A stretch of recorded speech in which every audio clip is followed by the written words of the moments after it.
السلام علیکم ورحمۃ اللہ۔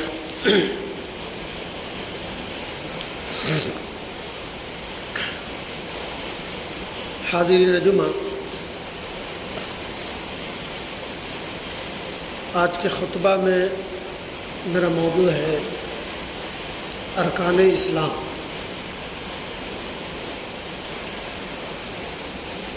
حاضرین، جیسا کہ ہم سب یہ جانتے ہیں کہ ایک عمارت کے لیے کچھ ستون ہوتا ہے، کچھ پیلرز ہوتے ہیں جس پر اس کا قیام ہوتا ہے، جس پہ وہ کھڑا ہوتا ہے۔ اگر پیلرز مضبوط ہوں تو عمارت عظیم تر عظیم بن جاتا ہے، اور اگر کمزور ہو تو ہمیشہ یہ خطرہ لاحق ہوتا ہے کہ میں اوپر تو بنائے جا رہا ہوں لیکن نہ جانے کب دھنس پڑے۔ اس لیے اس کے ستون کو انسان بہت مضبوط بناتا ہے۔ اسی طرح اسلام کے بھی ستون ہیں، رکن ہیں، جس کو نبی رحمت صلی اللہ علیہ وسلم نے متفق علیہ حدیث میں بتایا ہے، جسے بخاری اور مسلم دونوں میں نقل کیا ہے، اور کم و بیش دیگر الفاظ کے ساتھ تمام احادیث کی کتابوں میں اس کا ذکر ہے کہ عن عبداللہ بن عمر قال قال رسول اللہ صلی اللہ علیہ وسلم بنی الاسلام علی خمس شہادت ان لا الہ الا اللہ وان محمدا عبدہ ورسولہ واقام الصلاۃ وایتاء الزکاۃ والحج وصوم رمضان۔ کہ حضرت عبداللہ ابن عمر کہتے ہیں کہ رسول اللہ صلی اللہ علیہ وسلم نے فرمایا، اسلام کی بنیاد 5 چیزوں پر رکھی گئی ہے۔ اس بات کی گواہی دینا کہ اللہ کے سوا کوئی معبود نہیں، اور یہ کہ محمد اس کے بندے اور رسول ہیں، نماز قائم کرنا، زکوٰۃ دینا اور حج کرنا، اور رمضان کے روزے رکھنا۔ اس حدیث کے مطابق اسلام میں 5 چیزیں یہ پیلرز کی حیثیت رکھتی ہیں، جیسا کہ جب بتایا گیا کہ یہ جیسے عمارت کے لیے ستون کی ضرورت ہے، ویسی ہی اسلام کے لیے ان 5 کا مضبوط سے مضبوط تر ہونا بے حد ضروری ہے۔ یہ 5 ارکان بظاہر 5 شکلی چیزوں کے نام ہیں، یعنی کلمہ ایمان کے الفاظ کو دہرانا، صلاۃ کے ڈھانچے کو قائم کرنا، زکوٰۃ کا مقرر رقم نکالنا، حج کے مراسم کو ادا کرنا، رمضان کے صوم کا اہتمام کرنا یعنی روزے کا اہتمام کرنا، مگر اس کا مطلب شکل برائے شکل نہیں ہے۔ جیسے ستون موٹی موٹی ہو لیکن اس میں مضبوطی نہیں ہو، تو یہ صرف شکل برائے شکل نہیں ہے، بلکہ شکل برائے اسپرٹ ہے، روح ہے۔ اس کے اندر اس کے تمام خد و خال کو مضبوط سے مضبوط تر انسان پکڑے رہے۔ یہی یعنی ان شکلی احکام کی ایک حقیقت ہے، اور ان کی وہی ادائیگی معتبر ہے جس کے اس کی حقیقت کو انسان پالے، اور اس کے اندر اس کی حقیقت اور اسپرٹ پائی جاتی ہے۔ اس دنیا میں ہر چیز ہے، مثلا موبائل ہے، خوبصورت سے خوبصورت تر موبائل ہے، لیکن صرف موبائل ہے، لیکن اس کی اسپرٹ یہ ہے کہ دنیا کے ایک کونے سے دوسرے کونے تک مراسم قائم کر دے، تب موبائل ہے۔ ورنہ کتنے بڑے برانڈ کے موبائل لیں، اگر یہ اس کا کام ہے دنیا کے ایک کونے سے دوسرے کونے تک انسان کا رابطہ کر دینا، اگر نہیں کرتا تو وہ بالکل موبائل برائے شکل ہے، اس کی کچھ حیثیت انسان کے اندر نہیں۔ وہی حال ان 5 ارکان کا ہے۔ یہی معاملہ اسلام کے مذکورہ 5 ارکان کا ہے۔ یہ ارکان اسی وقت ارکان اسلام ہے جب ان کی ان کو اس طرح اختیار کیا جائے کہ ان کی شکل کے ساتھ ان کی معنوی روح کو آدمی کے اندر بالکل اتار لی جائے، اور آدمی کے اندر پائی جائے۔ روح کو جدا کرنے کے بعد شکل کا موجود ہونا ایسا ہی ہے جیسے اس کا موجود نہ ہونا۔ حاضرین، ایمان کی اسپرٹ، سب سے پہلا رکن ایمان ہے۔ اس کی ظاہری صورت کلمہ ہے جس کو زبان سے انسان ادا کرتا ہے۔ اس کی معنوی اسپرٹ یہ ہے کہ اس کا اعتراف کیا جائے کہ اللہ تبارک و تعالی معبود حقیقی ہے تو ہے، ہر آن، ہر لمحہ، ہر پل، ہر انسان کے ہر چیز میں یہ اعتراف ہو کہ وہ معبود ہے جو ہمارے ہر کام کو، ہر حرکات و سکنات کو دیکھ رہا ہے۔ تو یہ اسپرٹ ہوئی ایمان کے، ورنہ لا الہ الا اللہ کہ اللہ نہیں ہے کوئی معبود سوائے اللہ کے، شادیہ زبان سے مطلب یہ اس کی کچھ حیثیت نہیں ہے، جیسے وہ موبائل ہے، رابطہ قائم نہیں کر رہا ہے تو وہ خالی ہے، صرف ایک شکل ہے۔ اور اگر ایمان کی اسپرٹ ہے کہ لا الہ الا اللہ کہا تو انسان ہر آن، ہر لمحہ، ہر پل، 24 گھنٹہ کا ہر لمحہ جو بھی حرکات و سکنات کر رہا ہے، جو بھی کام کر رہا ہے، خواہ وہ اچھا ہے برا ہے، وہ کوئی دیکھ رہا ہے۔ یہی ہوا اس کا اسپرٹ، اور محمد عربی صلی اللہ علیہ وسلم کی حیثیت کا اعتراف کرتا ہے کہ وہ انسان کے اندر محمد صلی اللہ علیہ وسلم کی پوری زندگی، 63 سالہ زندگی اس کے سامنے رہے کہ نبی اکرم صلی اللہ علیہ وسلم ایک اللہ کے حقیقی بندے، میسنجر اور پیغام پہنچانے والے، پیغام رساں تھے۔ ان کی زندگی ایسی تھی تو اسپرٹ پایا جاتا ہے، روح پایا جاتا ہے آدمی کا۔ تو ایسا ہوتا ہے تو آدمی کا سینہ سچائی کے اعتراف کے لیے کھل جاتا ہے، ورنہ وہی شکل جو آج مسلمانوں کی شکل ہے، اسپرٹ بظاہر وہ اللہ کو اللہ مانتا ہے، معبود حقیقی کا اعتراف کرتا ہے، لیکن اس کی اسپرٹ اس کے اندر نہیں پائی جاتی کہ وہ معبود حقیقی ہے تو وہ کس طرح ہے۔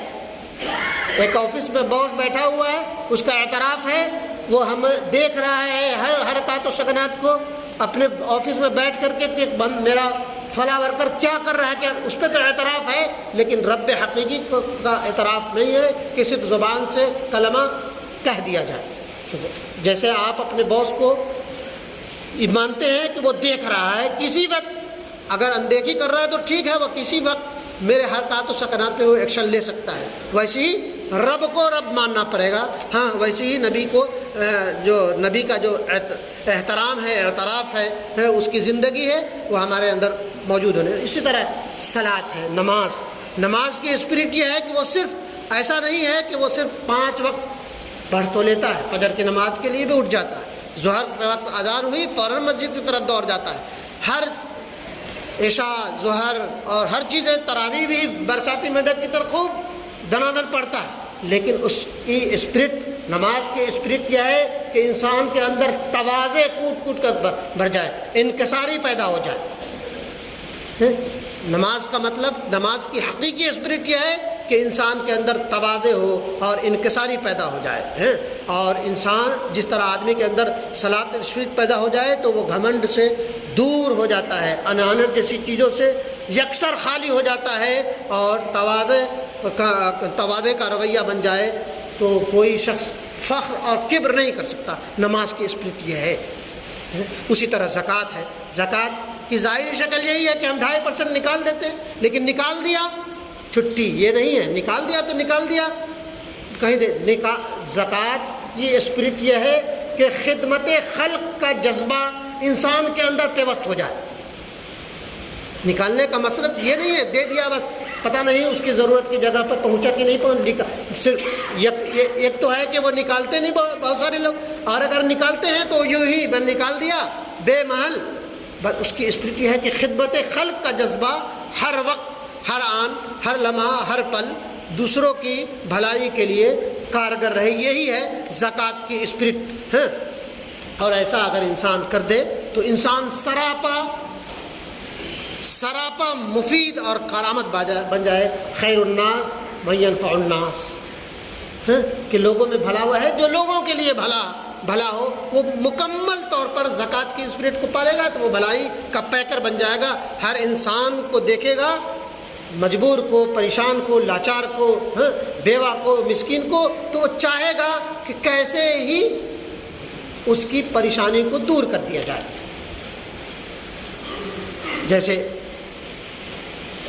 اس صدی کے مایانہ شخصیت کا قول کہ انسان کے اندر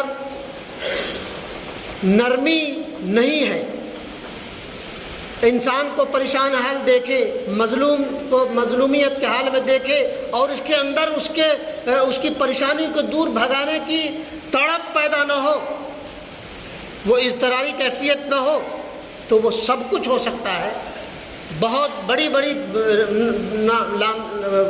اس کو درجات کو بظاہر پا سکتا ہے، لیکن وہ مکمل طور پہ ایماندار نہیں ہو سکتا۔ مفسر ہو سکتا ہے، مقرر ہو سکتا ہے، اور دانی ہو سکتا ہے، بہت اسکالر ہو سکتا ہے، لیکن وہ مومن کا جو اصل روح ہے وہ روحانیت سے خالی ہے جب کسی کو پریشان حال میں دیکھ میں اور اس کی نرمی سے اس کا دل تڑپ نہ جائے۔ حاضرین، یہی حال حج کا ہے۔ حج اپنے ظاہری کے اعتبار سے سالانہ مراسم ہے، لیکن اس میں اتحاد اور اتفاق ایک عظیم تر وہ ہے۔ اگر اس کے اسپرٹ کو انسان پالے تو وہ اختلاف میں رہنے کے باوجود اتحاد کو پکڑے رہے، کبھی اس کے دماغ میں یہ فطور اختلافی فطور اپنی جگہ، لیکن کبھی انتشار کا وہ نہیں آئے گا۔ ہمیشہ وہ اگر حج کی ظاہری شکل کو دیکھے گا، ایک ہی کپڑے، ایک ہی الفاظ کے ساتھ، سفید کپڑے، لبیک لا شریک لبیک، اگر اس کی روحانیت اسپرٹ موجود ہے تو وہ کالے گورے کے بھید کو، امیری غریبی کے بھید کو اور ہر طرح کے اختلاف کو ہٹا کر کے وہ اتحاد کا پیکر بن جائے گا۔ اسی طرح صوم کی ظاہری صورت رمضان کے مہینے کا روزہ ہے، اور اس کی معنوی اسپرٹ صبر ہے، پیشنس ہے، دھیر ہے۔ اگر وہ روزہ رکھتا ہے لیکن یہ چیزیں صبر کا مادہ اس کے اندر نہیں ہے، دھیر نہیں پایا جاتا، تو اس روزہ انسان کے اسپرٹ سے خالی ہے وہ روزہ۔ صوم کا مقصد یہ ہے کہ آدمی کے اندر سب کے اسپرٹ پیدا ہو۔ جو آدمی صوم کا حامل ہے اس کے اندر یہ عمومی مزاج پیدا ہو جائے گا کہ وہ ناخوشگوار باتوں کو برداشت کر کے لوگوں کے قابل شکایت چیزوں کو نظر انداز کر دے گا اور زندگی گزارے گا۔ جو لوگ اسلام کے 5 ارکان کو محض ان کی شکل کے اعتبار سے اختیار کرے، وہ مخصوص شکل کی حد تک ان کو اپنائیں گے، مگر ان کے شکلوں کے باہر ان کی زندگی ان ارکان سے خالی ہے، غیر متعلق ہے۔ بہرحال جیسے تمام مراسم عبودیت کی اسپرٹ ہے، روزہ کی ایک عظیم ترین اسپرٹ صبر ہے، پیشنس ہے، دھیر ہے۔ روزہ ایک عبادت ہے جس کا تعلق تمام تر اس کی ذات سے ہے۔ بھوک رہتا ہے تو وہ خود وہ محسوس کرتا ہے، پیاس کی شدت وہ خود محسوس کرتا ہے۔ ہر اعتبار سے ایک ذاتی عمل ہے، روزہ ایک ذاتی عمل ہے۔ اور روزہ کے اندر اس کا سب سے زبردست جو چیز ہے کہ وہ انسان کسی خیر کا آغاز وہ خود سے پیدا کرے، اس کی اسپرٹ۔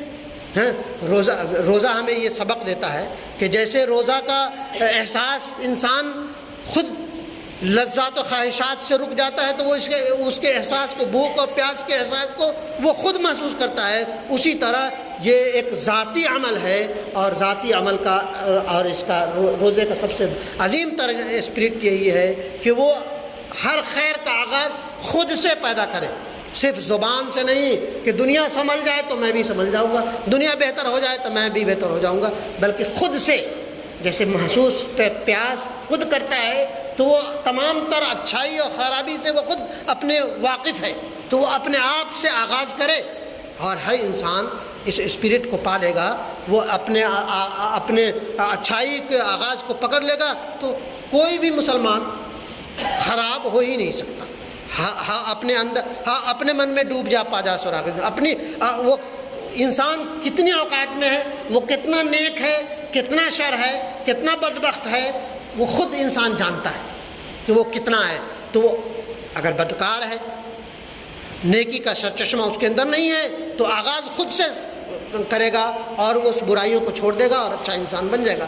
ہر انسان خود سے آغاز کر لے، جیسے روزہ کا احساس ہے تو معاشرہ اور سماج سراپا بھلائی اور بہتر سے بہتر اور عظیم سے عظیم تر ہو جائے گا. بہرحال وقت یہاں اجازت نہیں دیتا. اللہ تبارک و تعالی ہمیں اور آپ سب کو روزہ، یہ تو تمام مراسم عبودیت کے اندر ایک اسپرٹ ہے، جیسا کہ بتایا گیا نماز میں، ایمان میں، حج میں اور زکوٰۃ میں، اسی طرح روزہ جو خصوصی اور ذاتی عمل ہے، ذاتی بہتری کا آغاز ہے. اللہ تبارک و تعالیٰ ہمیں اور آپ سب کو روزہ کے اصل اسپرٹ کو پانے والا اور اس سے جو سبق ملتا ہے اپنا سدھار، دوسرے کا نہیں. دوسرے پہ تنقیدیں اٹھانا بہت اچھا آسان ہے، لیکن اپنا وہ ستھرائی اور صفائی کر لینا یہ بڑی چیز ہے. اللہ تبارک و تعالیٰ ہمیں اور آپ سب کو کہنے اور سننے سے زیادہ عمل کی توفیق دے. آمین یا رب العالمین. جلدی